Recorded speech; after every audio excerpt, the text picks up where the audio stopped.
Hey guys, welcome back to another video, and today we received a new hotfix for the beta 1.4.3 patch.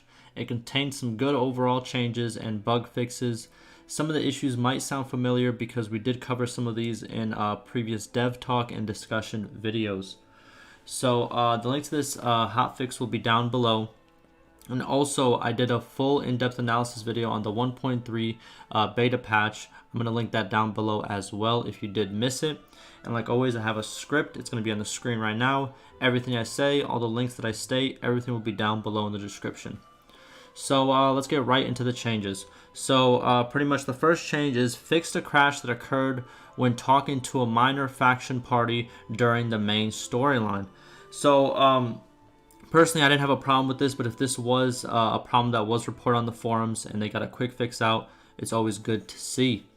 By the way, if you do have a problem or something that happens in your game that you feel shouldn't happen in your game, please go on the forums. You can use that same link for the hotfix announcement. That's going to bring you to the forums.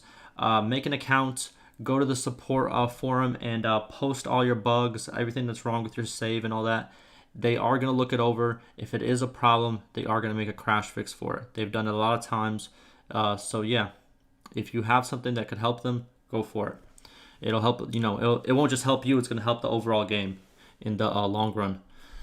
Next change is kind of a big one. So tier 4 troop wages are decreased by 1 gold and tier 5 troop wages are decreased by 3 gold.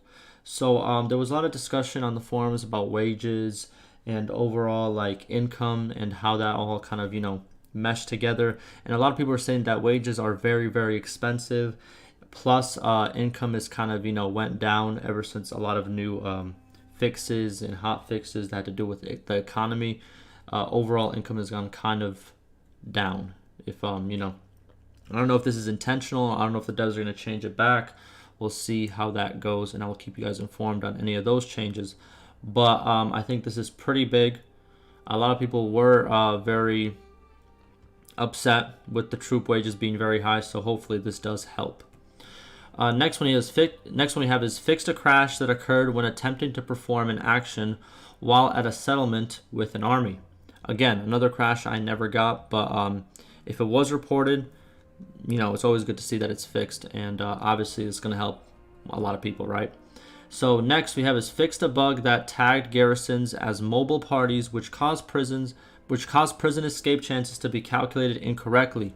We did go over this yesterday in a dev talk video. So some player, he pretty much found a bug by looking through the in-game's code where pretty much thief garrisons were the ones who took the prisoner, not the actual dungeon. So therefore the percent chance of escape, it never changed. So it never went down, right? Because it's supposed to go down whenever it reaches a dungeon. So let's say if a lord is in your mobile party, he has a bigger chance to escape than if he's in a dungeon.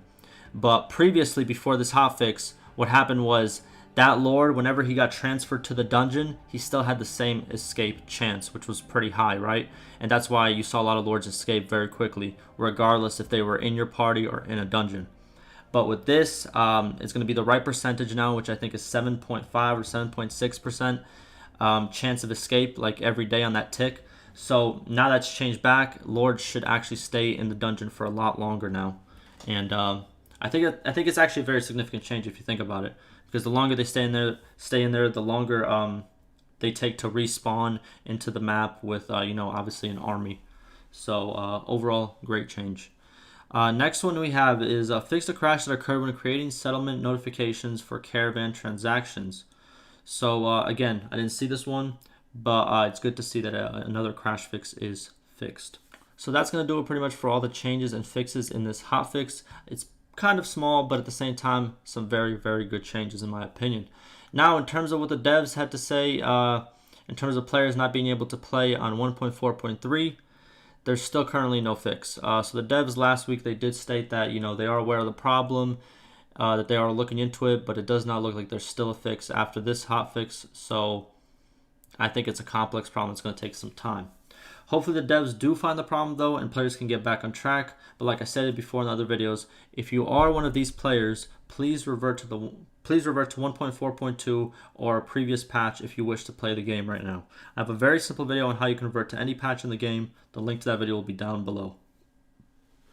Lastly, I'm going to end this video the same way I end most of my hotfix update videos. I do want to thank the developers for staying active and bringing some good changes and timely ones, because we some of the changes that were talked about were literally talked about yesterday and found out yesterday. So, you know, they find problems, fix them real quick. I appreciate the hard work, right?